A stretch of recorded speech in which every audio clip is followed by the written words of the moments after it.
Mesmo com menos vagas no mercado, o curso de jornalismo segue entre os mais procurados no ensino superior. Os perigos do uso do cigarro eletrônico, hábito que tem se espalhado entre os jovens. Usuários de trens e metrôs da Grande São Paulo estão cada vez mais assustados com o aumento da violência. A extrema-direita ganha força no mundo e preocupa autoridades e especialistas sociais. Cinema brasileiro brilha no exterior com sucesso em Veneza e Cannes. Ainda estou aqui, com Fernanda Torres e Celton Mello já soma mais de 200 milhões de reais e prêmios internacionais. Pacientes com sintomas de dengue enfrentam longas esperas nos postos de saúde que não estão conseguindo atender a alta demanda. E a inteligência artificial já está ajudando torcedores nas suas apostas.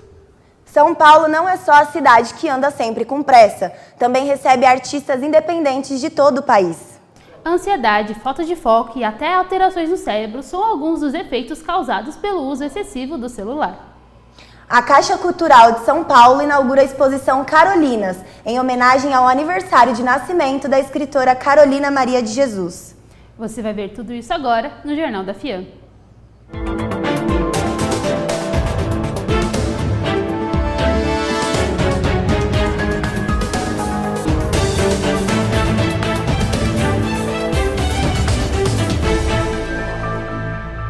Boa noite!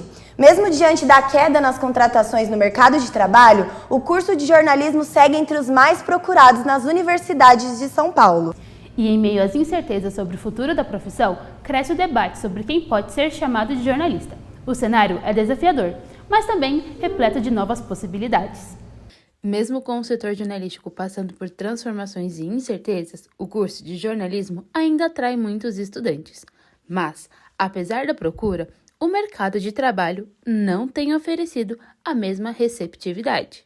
O levantamento mais recente, feito pelo DISE a pedido da FENAGE, revela que, em 2023, mais de 9,5 mil jornalistas foram contratados no país, mas os desligamentos ultrapassaram os 10 mil, resultando em um saldo negativo de quase 900 vagas. E para explicar melhor o que acontece no mercado de trabalho, o professor Vinícius Mendes, que leciona jornalismo na Universidade FMU, relata quais as principais queixas dos alunos e qual a importância da formação acadêmica no mercado de trabalho. Bom, primeiro que a formação em jornalismo ela tem passado dificuldades, né? Porque agora você tem várias ferramentas tecnológicas que têm aparentemente tirado um pouco das tarefas que nós fazíamos nas redações, nas agências, tipo escrever texto, ou editar, ou traduzir. E as agências, de forma errônea, na minha opinião, têm feito parte desse processo, né? E além do mais, você tem uma série de novas habilidades que as empresas têm pedido, conhecimento em programação, ou técnicas de SEO, por exemplo, ou até um nível de texto que muitas vezes os alunos saem do curso sem ainda ter a capacidade de escrever do jeito que as empresas pedem. Então, esses são, sim, queixas recorrentes. Mas são queixas recorrentes não só de quem se forma, mas são queixas também de quem está procurando jornalistas. Eu, por exemplo, fico mais do outro lado hoje do que de quem está tentando entrar no mercado de trabalho. Eu estou sempre procurando gente para trabalhar para trabalhar comigo, e esses desafios estão sempre aparecendo, né? Qualidade de texto, capacidade de manejar inteligência artificial corretamente, enfim, essas coisas. E no meio desse cenário, os estudantes já começam a refletir sobre o futuro da profissão. Eu me vejo hoje procurando um estágio, mas no futuro trabalhando em alguma grande emissora.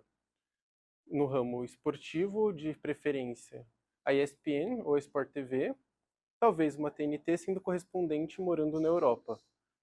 Eu diria que nos dias atuais o meu foco seria acompanhar algum clube espanhol, que é o meu grande forte, é o que eu acompanho desde pequeno e também é uma das minhas paixões, os clubes europeus e espanhóis.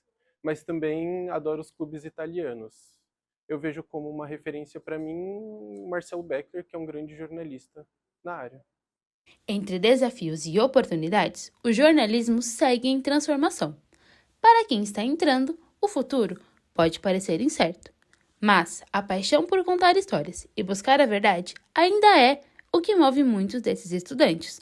rumo ao tão sonhado diploma e espaço no mercado. Enquanto o mercado tradicional encolhe, novas formas de atuação na comunicação ganham espaço e ressaltam a importância da formação convencional. Você já ouviu falar de vape? Ou pod? Ou ainda, aquela espécie de caneta que solta fumaça e é famosa entre os jovens? Ele também tem um nome mais simples, é o cigarro eletrônico, e vem chamando a atenção das autoridades médicas. Apesar da venda ser proibida por lei, esse cigarro é muito usado em portas de estabelecimentos, faculdades e até escolas. E parece estar ganhando cada vez mais espaço. É o que vai nos mostrar agora o repórter Felipe Lima. Cada vez mais popular, principalmente entre os jovens, o cigarro eletrônico pode ser facilmente encontrado em bancas de jornal, tabacarias ou até entre vendedores ambulantes. E como que é a procura pelo cigarro eletrônico? Quanto tempo você comercializa ele, mais ou menos? Há 4 meses comercializando ele. A procura é suave, é pouco, não é muita procura, não. Sim. E a questão, já veio menor de idade atrás de comprar? Você tem algum processo de você verifica para quem vender, como faz? Não, é proibido vender para de menores de 18 anos. Então a gente não vende e também não tem procura. O Instituto do Coração, em parceria com a Vigilância Sanitária do Estado de São Paulo e a Faculdade de Medicina da USP, realizou um estudo com mais de 400 usuários de cigarros eletrônicos e traçou o perfil dessas pessoas. Possuem idade entre 18 e 25 anos, na maioria pessoas brancas e de classe média.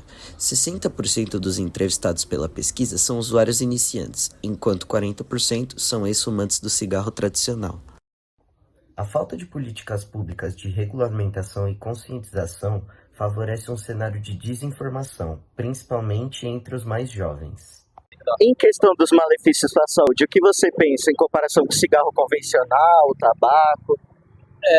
Eu acho que assim, a gente tem pouco estudo sobre isso, mas a princípio eu creio que seja menos prejudicial do que o cigarro, porque não tem queima, né? Você tem vapor. Os passageiros que dependem de trens e metrôs se sentem cada vez mais inseguros.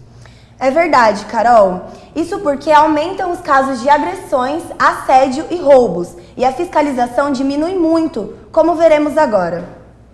A Estação da Luz, localizada no centro da cidade de São Paulo, recebe, em média, 266 mil embarques por dia. As integrações com as linhas Coral, Azul e Amarela do metrô explicam esse fluxo intenso de passageiros. Além da quantidade de embarques diários, a ausência de segurança também é presente por aqui, tanto nas linhas públicas, quanto nas linhas privadas. Como será que o passageiro se sente no dia a dia por aqui? Elas são super lotadas, a gente não tem porta de proteção, como vocês estão vendo aqui na luz, né? Eu morro de medo de vir alguém me empurrar com tudo, a gente paga R$5 por um serviço que tá super lotadas, eles não tem um ar-condicionado pegando, é homem assediando, é pra lá e pra cá, é empurra, então eu acho que deveriam ter mais investimento e tanto o governo, quem cuida disso, tinha que estar prestando atenção nesses pequenos detalhes, porque senão a tendência realmente é só piorar. Entre janeiro de 2019 e 2022, houve diminuição de 9,34% dos agentes de segurança no metrô de São Paulo. Apesar da relação da diminuição dos agentes com a pandemia do coronavírus, entre 2020 e 2022, os casos de constantes agressões, assédios e assaltos indicam que esses números ainda influenciam no dia a dia. Em 2023, os casos de assédio sexual em transporte público bateram recorde, com um registro a cada 14 horas. Entre 2022 e 2023, foi o total de 601 casos, um aumento de 116%, segundo dados da Secretaria da Segurança Pública. Maiara Carolina, ex-funcionária da linha 7 Rubi da CPTM, relata 2 situações que presenciou enquanto ainda atuava na companhia. Eu trabalhei em 4 estações, em Várzea Paulista, Pirituba, Lapa e Jaraguá, e presenciei 2 situações de violência. Na primeira foi uma violência sexual, onde uma mulher que estava no trem, ia pegar o trem, ela alegou que um rapaz tentou fazer um ato indevido, e teve a segunda situação, que foi uma situação de tentativa de suicídio. Ela também conta quais foram os procedimentos seguidos em ambos os casos. A empresa da Gocil, que é a empresa de segurança, ela intervém junto com o pessoal da CPTM para tentar resolver a situação. Em ambos os casos, eles chamaram o pessoal para dentro, né, na parte interna da estação que fica os funcionários, onde o público não tem acesso, para conversar, tentar resolver. No primeiro caso, eles tentaram ver com a moça se ela ia querer fazer alguma denúncia, se queria que chamasse a polícia. E no segundo caso, eles tentaram ver com a pessoa se ela poderia passar o contato de alguém que poderia ir buscar ela, porque eles não iam liberar ela sozinha, ou se ele não ia dar nenhum contato, eles viram, né, no caso, alguém para ir lá buscar ele e levar para algum local que trata a respeito disso, trata as pessoas que tentam esse tipo de ato. E no final ambos foram resolvidos, mas tudo de forma interna, sem que o público tivesse acesso. Em nota, a CPTM destacou a atuação dos agentes de segurança contratados de forma deslocável, conforme demanda, garantindo uma cobertura mais eficaz dos locais, atendendo aos requisitos de segurança pública e proteção do patrimônio, gerando também uma redução de custos. Eu acho assim que no Brasil já não tem mais jeito.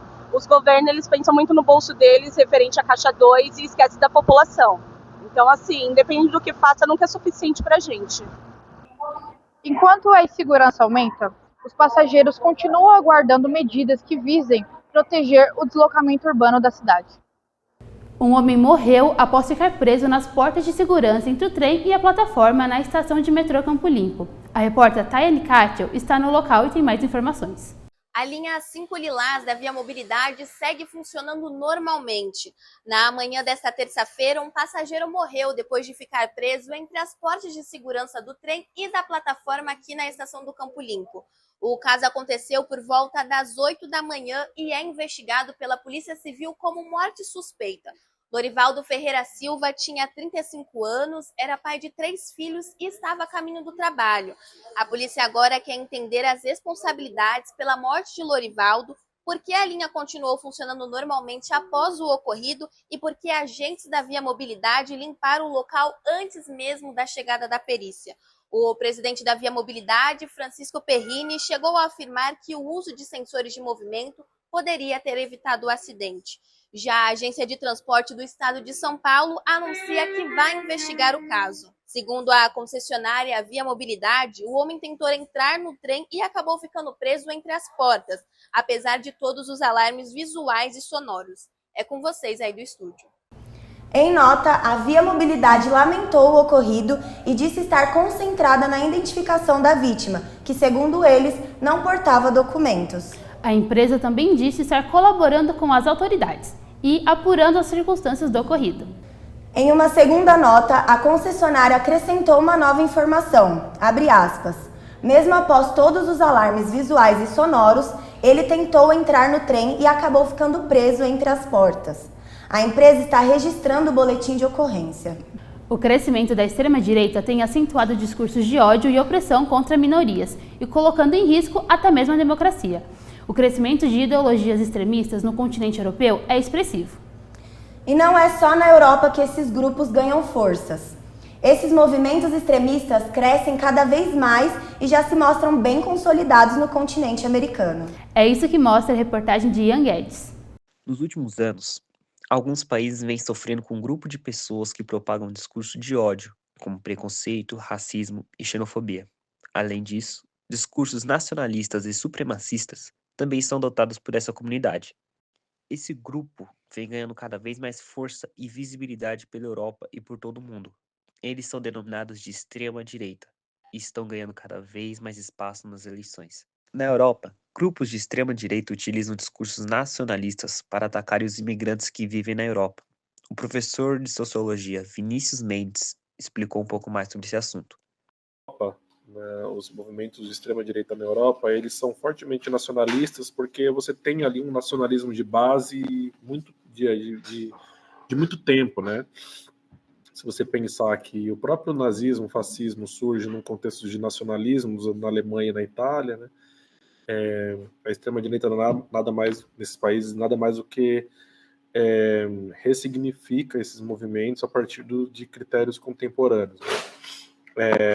Você também tem um contexto de crise, crises assim, que afetam sobretudo as camadas mais pobres, né?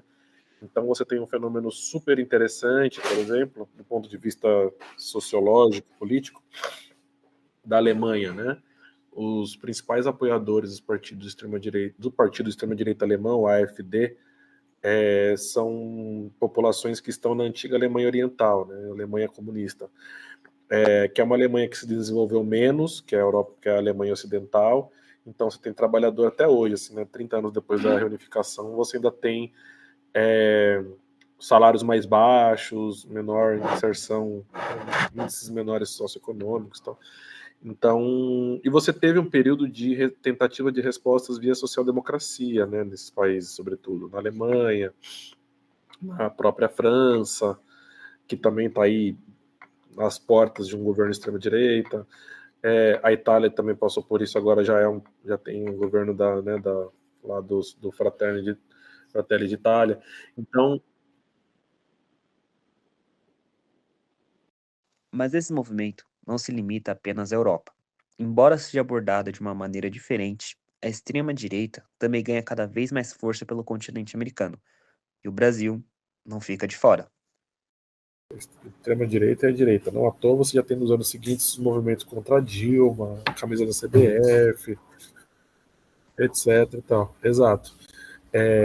E ali surge o Bolsonaro, e aí acho que é o ponto interessante, né?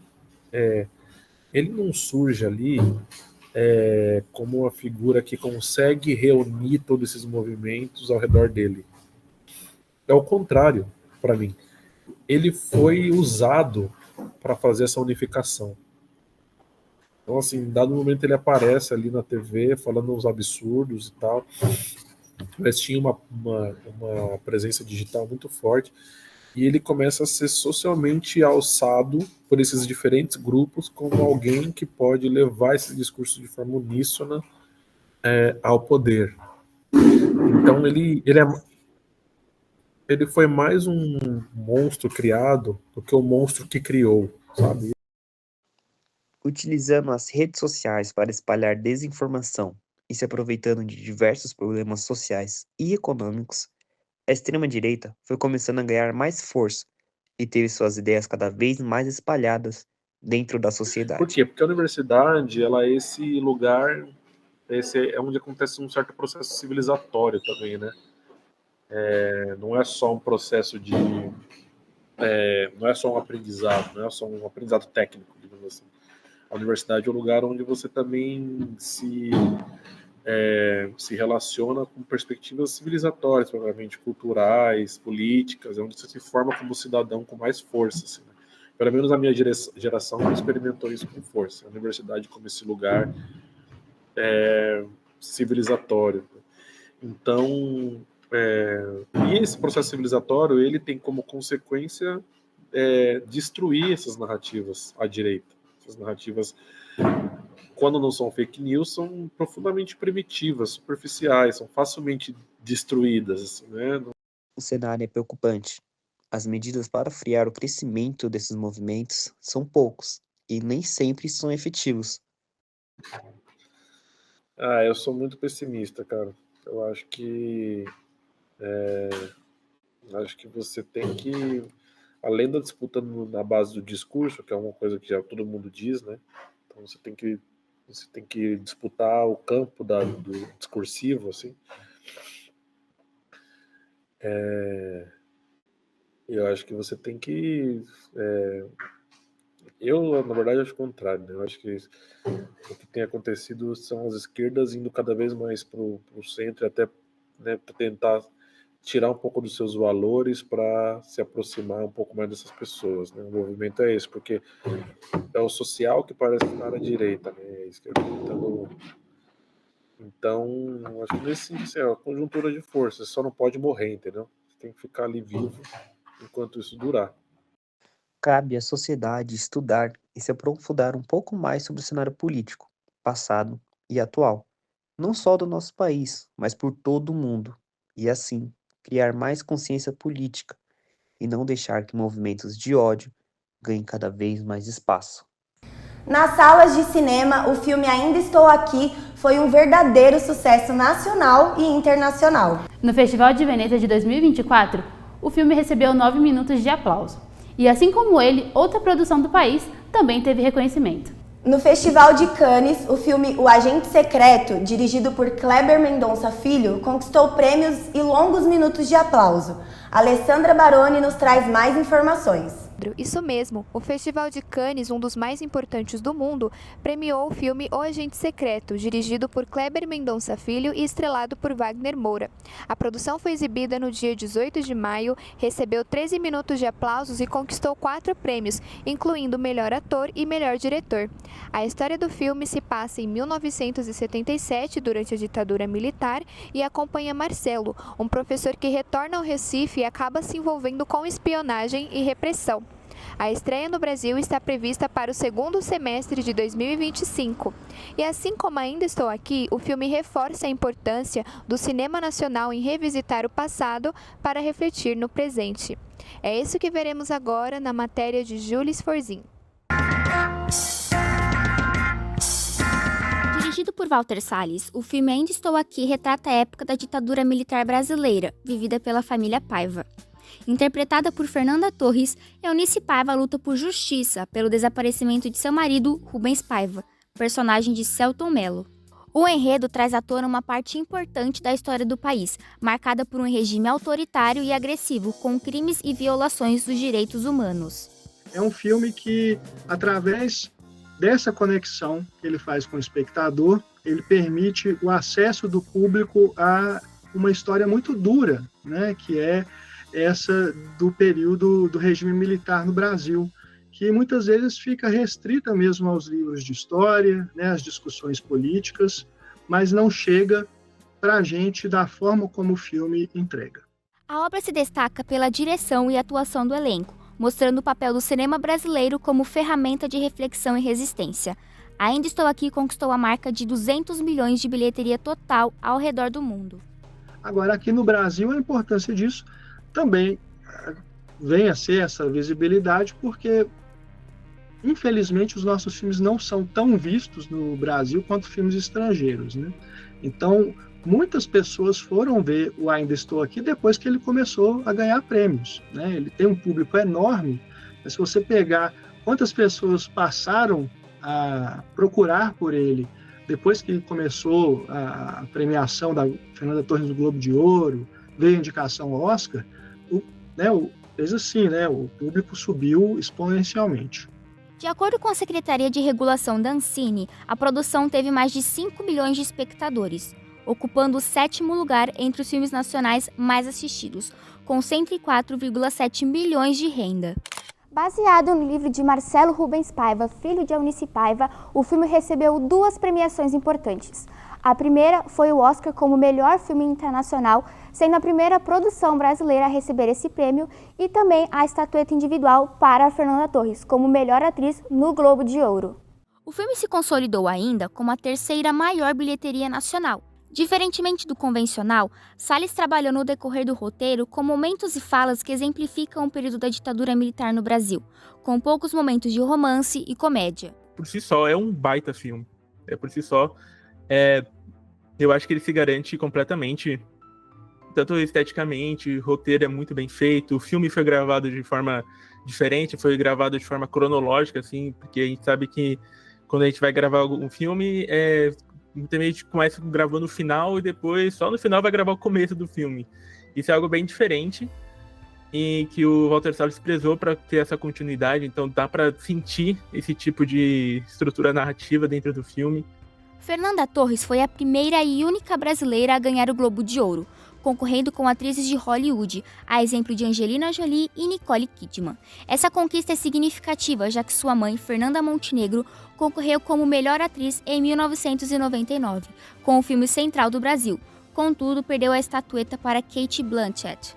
é inegável que quando a gente descobre que algum filme brasileiro está em algum festival, a gente fica curioso, né? Principalmente em Cannes, que talvez seja o festival mais conhecido dentre os que ocorrem durante o ano. E, querendo ou não, muitos discordam, mas eu concordo um pouco que Cannes é o começo da caminhada para o Oscar.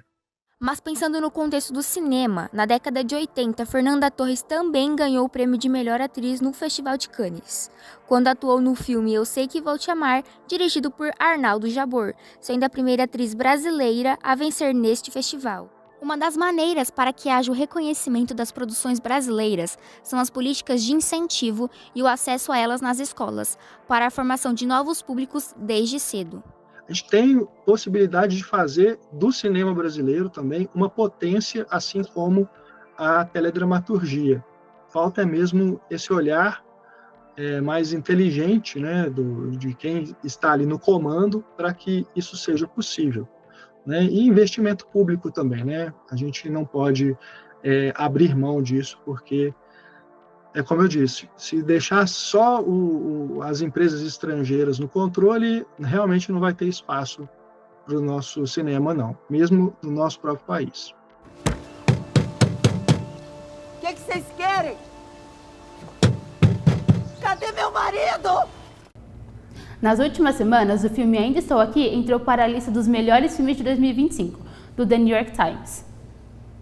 E veja a seguir, postos de saúde da capital não conseguem atender quem está com sintomas de dengue. A arte invade as ruas da capital paulista.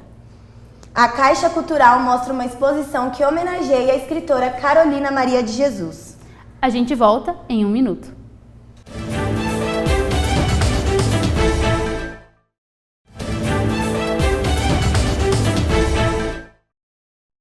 Carol, você treina direitinho? Porque muita gente... Não, deixa eu fazer de novo isso daí. É muito estranho.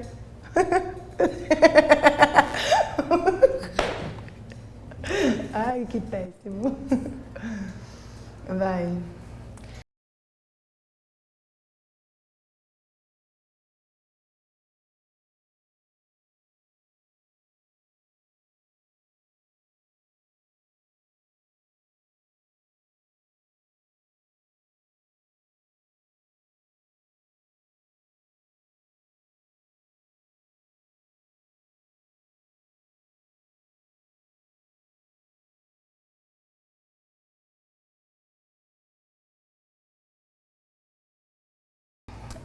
E você, treina corretamente na semana? Porque tem muita gente que começa animada, mas perde o ritmo do meio para o final. E é verdade, o repórter Igor Antônio está na Academia do Juiz, em Santo André, para descobrir por que as sextas costumam ser os dias mais vazios. Boa noite, Thay. Boa noite, Alessandro. Boa noite a todos os telespectadores. Bom, como vocês podem ver, estou em frente à Academia do Juiz, onde averiguamos, com professores e alunos, como nas sextas-feiras a academia fica completamente vazia, devido ao fato de muitas pessoas ir curtir a noitada, ou a minoria ir descansar. Com isso, a segunda-feira acaba sendo o dia com mais lotação, deixando um prejuízo que acaba sendo recuperado de fato. Voltamos com vocês aí no estúdio. Obrigada pelas informações, Igor. E quem precisa dos serviços de um posto de saúde em São Paulo não está nada satisfeito. Quem está com sintomas de dengue, por exemplo, tem enfrentado um verdadeiro sufoco. Só entre janeiro e abril deste ano, mais de 280 mil casos foram registrados na capital. E os postos de saúde não estão dando conta da demanda. Você aí, já parou para olhar e ouvir a cidade? Em meio à correria, tem muito mais que trânsito e pressa nas ruas de São Paulo. Tem arte, música e expressão. São Paulo é uma das capitais com maior número de artistas independentes do país. E a gente vai mostrar agora uma dessas histórias. A cidade que nunca para. Buzinas, trens, metrôs. Sons que compõem a trilha sonora urbana. Mas em meio a essa sinfonia de concreto e aço, há espaço para a música que toca a alma. Entre tantos talentos, conhecemos a história de Matheus Brisa, um nordestino que encanta os passageiros da linha 8 Diamante com seu violão e bom humor, junto ao seu parceiro, também Matheus. E só pra quem gostou, bate na palma da mão. Obrigado. A ideia de cantar dentro do trem em São Paulo, eu acho que foi muito no começo a necessidade. Porque, querendo ou não, muitos artistas, além de mim, sobrevivem da música aqui dentro. Então, assim... Com vozes que ecoam fé e esperança. Eles levam mais do que notas musicais. Levam mensagens que inspiram. Quero atrapalhar sua viagem, sou MC, só quero te deixar uma mensagem. E daí, que eu tenho essa aparência e tatuagem? Atire a primeira pedra que não pensou em vaidade. Eu demorei pra entender que Deus é liberdade. Ele é luz, ele é caminho, ele é verdade. Pessoas que estavam indo se matar ali na hora e tal, e vieram me abraçar e disse, mano, você mudou meu dia. Eu desisti de me matar, eu tava indo me jogar agora em frente do trem e tal. Do mundo, humildemente, pra lançar nosso álbum, a gente decidiu cantar no trem. É assim que a gente sobrevive e lançou nosso álbum. Certo, família? Eu vou passar um simples chapéu no final do vagão até do outro lado. Você sentir o coração, lembrando, não é obrigatório você incentivar a nossa arte, mas obrigado a você que incentiva a nossa história. Tá certo? Na pressa do dia a dia, nem sempre a gente percebe, mas tem arte pulsando em cada esquina. Histórias como a do Mateus mostram que, mesmo no caos da cidade, ainda tem espaço para escuta e emoção. E pra música que toca no fundo. E você, já parou pra ouvir o som de São Paulo? Eu acho que o meu maior sonho hoje em dia sei lá, velho, é tentar chegar a minha arte no mundo inteiro. E você somos um só. Eu canto na terra e você me escuta lá. A repórter Ana Paula está ao vivo e traz informações sobre o veto do prefeito Ricardo Nunes aos mototáxis de São Paulo. Já imaginou um robô ajudando você a decidir em quem apostar na próxima rodada do Brasileirão? A inteligência artificial, que antes parecia coisa de filme, agora virou aliada de muitos apostadores, analisando estatísticas, desempenho e até emoções em campo. A promessa é de mais chances de acerto e lucro. A promessa é de mais chances de acerto e lucro rápido. Mas será que dá mesmo para confiar tanto assim na tecnologia? É o que a gente vai descobrir na reportagem de Pedro Freitas. Você já apostou em algum jogo de futebol e perdeu por apenas um golzinho? Pois é, agora tem gente dizendo que a inteligência artificial pode te auxiliar e te ajudar a ganhar. Porém, vamos ver aqui nessa reportagem se isso é verdade. Entraremos em contato com pessoas que realmente entendem do assunto. De um lado, apostadores tradicionais, do outro, os apostadores tecnológicos.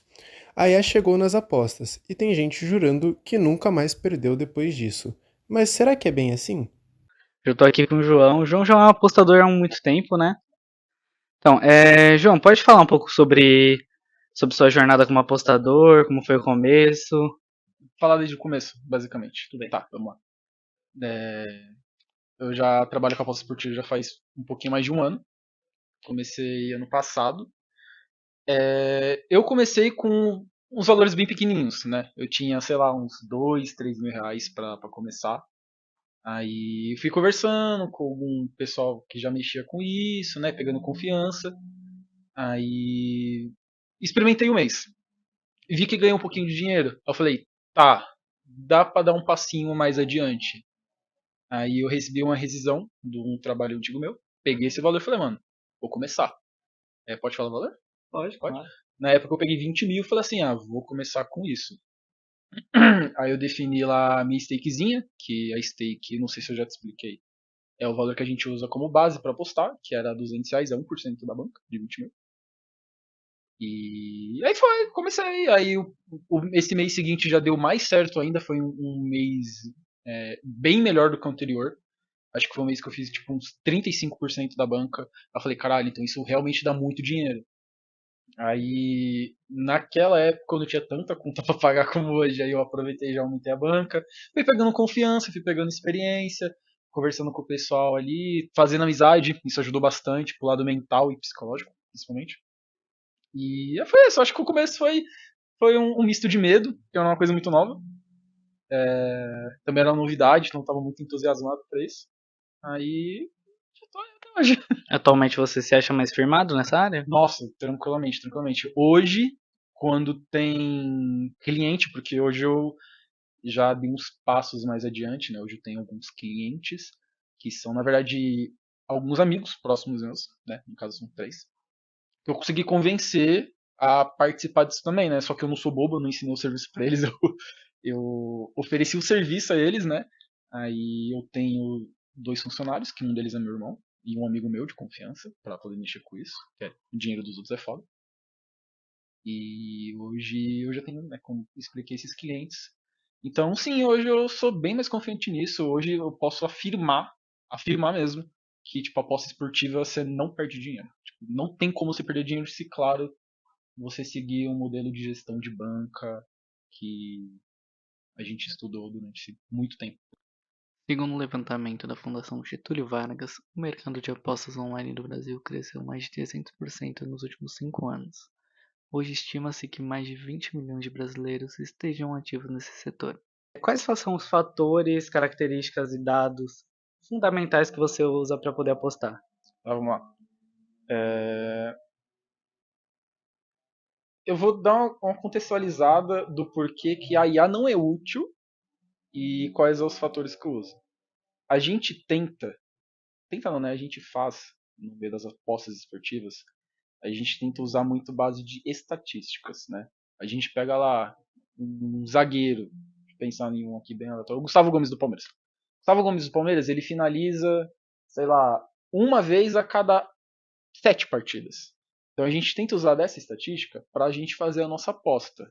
A gente não quer dizer que de 7 vezes, né, de 10 vezes que a gente apostar, 7 vai bater essa aposta. Não necessariamente. Mas a gente tenta usar desses fundamentos, tá ligado? A gente tenta seguir um padrão. Porque existem esses padrões estão ali, a gente segue eles dão resultado a longo prazo. Tudo bem, hoje pode ser que o Gustavo Gomes não cabeceie nenhuma vez, mas hoje pode ser o dia que o Gustavo Gomes vai, tipo, finalizar 3. E uma delas no gol, que paga muito mais, que é uma odd maior, um outro tipo de mercado. E é aí onde a IA não ajuda.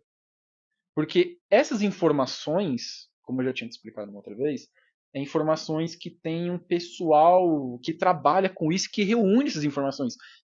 Tipo, eu tô de olho na rodada Cruzeiro e Palmeiras, mas eles estão de olho nas outras 19, não, 19 não, né? Nas outras 9 do Campeonato Brasileiro, para reunir um bolo de informação e vender pra gente. A IA não vai conseguir fornecer isso, porque além de ser informações... não vou usar a palavra privilegiada, informações que são vendidas, né, que as pessoas trabalham com isso, a IA só vai reunir informação que, tipo, já tem pro público, né, público normal, que é, sei lá, quantas vitórias o Palmeiras tem em cima do Cruzeiro, quantas vezes na história eles já empataram, venceram, essas informações que estão, tipo, pouquíssima ou, tipo, nula pra gente. A gente não vai usar esse tipo de informação. Então, a gente segue padrões dentro dos mercados, dentro dos variados mercados, porque, tipo, não sei se você conhece os mercados pós-esportivos, tem, tipo, muito mercado, tem, tipo, sem exagero, tem mais de 200 mercados toda rodada, então, tipo, a gente sempre tenta seguir os padrões dele para lucrar em cima disso. Então, generalizando, você não apoia o uso da IA? Não apoio porque não tem fundamento. Talvez no futuro não tão distante com a evolução da IA, talvez, mas hoje não. Vimos que apesar de sua constante evolução, a inteligência artificial não consegue auxiliar os seres humanos ainda em questão de apostas. Mas quem sabe no futuro, não é mesmo? Para quem quer ingressar nesse mercado das apostas esportivas? Tenho. Eu acho que a maior dificuldade que eu tive, tanto algo mais pessoal meu, mas eu já vi muita gente sofrendo com isso, é ansiedade e estado mental.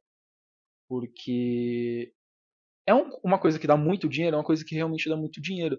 Mas já aconteceu de eu fechar mês, não necessariamente negativo, mas já aconteceu mês de eu, tipo, fechar em 5% de lucro. 5% de lucro, pra mim, não é nada. Não sei se posso falar para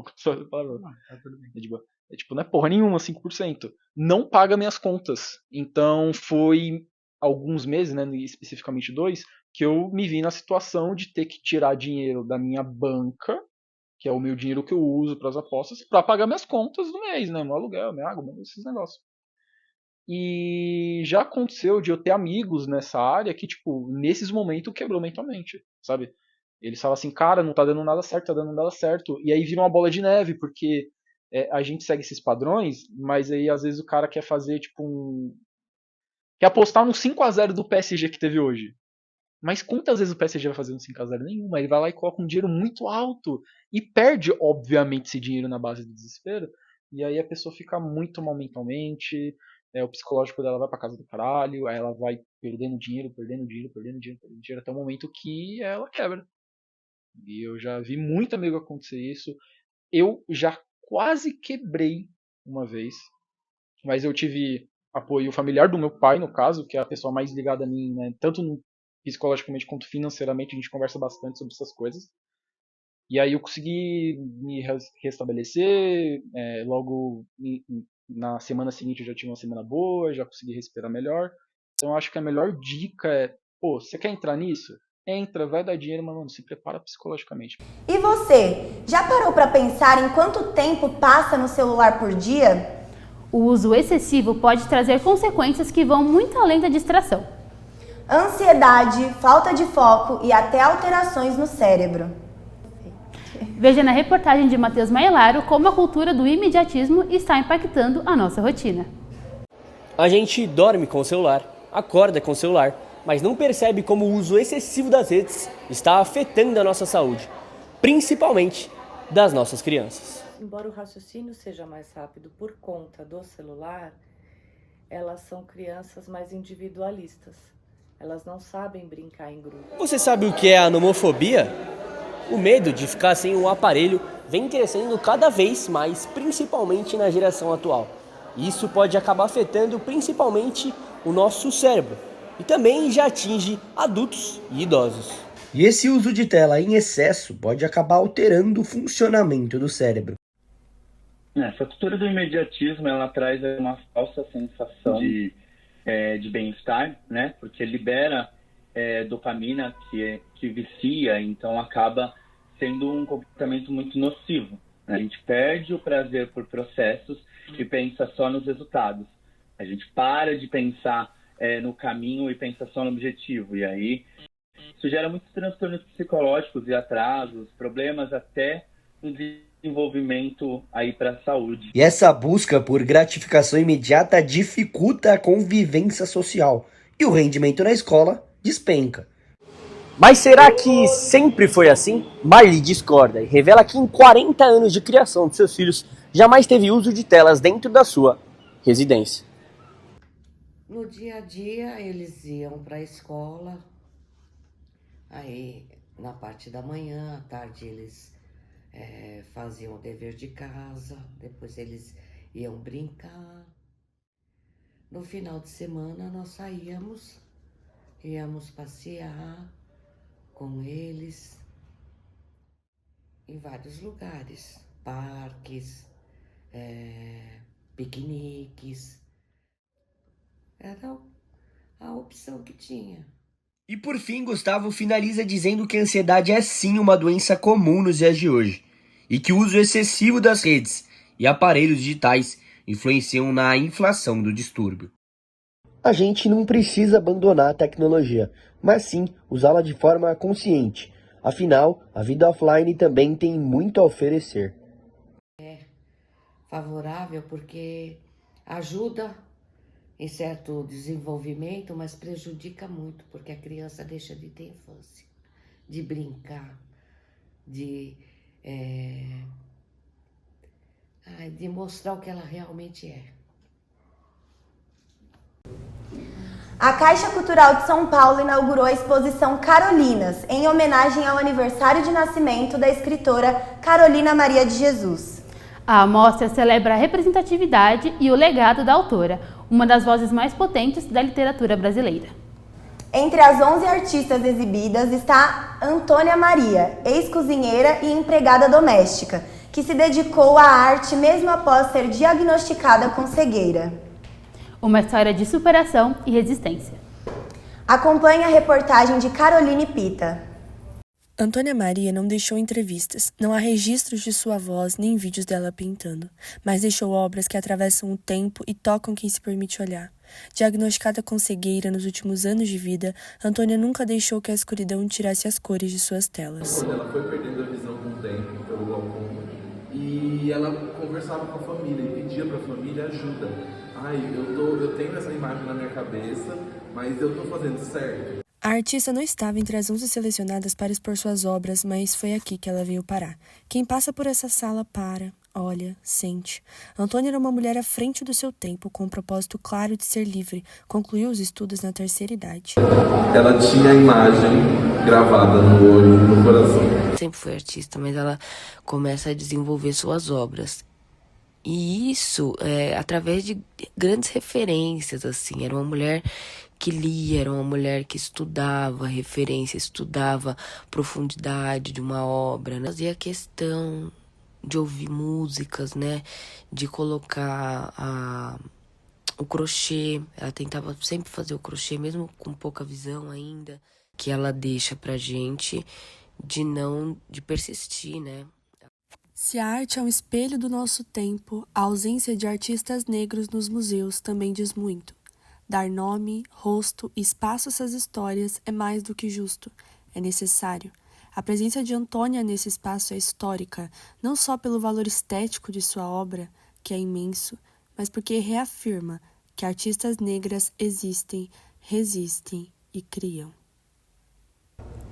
E agora vamos saber a previsão do tempo para a Grande São Paulo. E aí, Carol, como vai ficar o tempo nos próximos dias?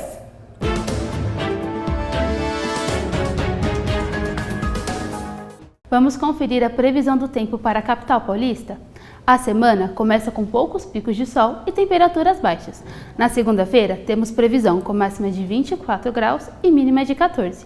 Terça e quarta se mantêm iguais, com temperaturas máximas de 22 graus e mínima de 12. A quinta-feira será fria e chuvosa, com temperatura máxima de 20 graus e mínima de 12.